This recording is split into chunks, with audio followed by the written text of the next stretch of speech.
What's up, Savage Gang? It's your boy Dun Beezy, and today we're going to be having another skate tutorial. Today we're going to be talking about the proper way to pick a skate spot outside.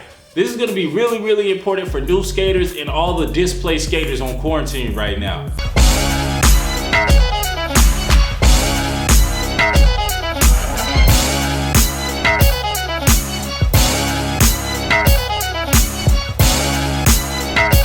You like my content, you like skate tutorials, you're trying to learn some more, make sure you like, make sure you subscribe. And even if you don't like and subscribe, comment down below something that you want to learn. Anyway, let's get into it. First thing I like to do is I like to pick a place that you can actually skate in. You can't skate everywhere. Like, you literally cannot skate on every single ground. Some ground isn't smooth enough for you to roll on. Some places are heavily controlled, like if there's security or something. If there's security, they're gonna kick you out for skating. You probably can't skate there. And businesses with people walking around. You can skate with people walking through your spot, but I personally think that it ruins my session when I have to stop every 5 minutes because somebody wants to walk all the way by. Get out of here right now. And the thing is, if I skate in a place where they have to walk by, it's my fault.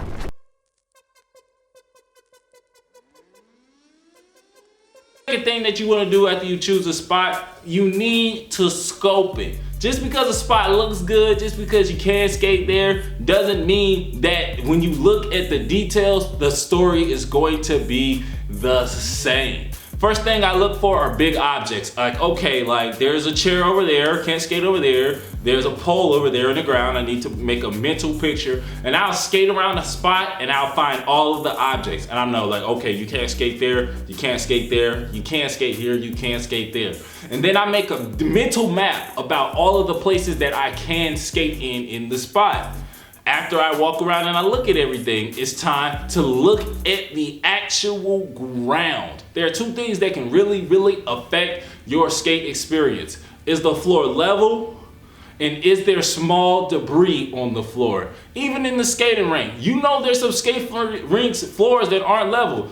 Say when you're at the rink and somebody maybe drops something out their hair or they drop something on the floor. The thing is, at the rink, they pay people to pick stuff up like that, and they have people that try to fix those problems. But outside, it's not getting fixed. So I walk around, I look for rocks, I look for nails, I look for even just little holes in the concrete, because you're skating outside like it rains and there is going to be stuff down on the sidewalk. So for there, I kick the stuff away that I can kick away. I make notes for the things that I need to make notes for, and then I just do a small test.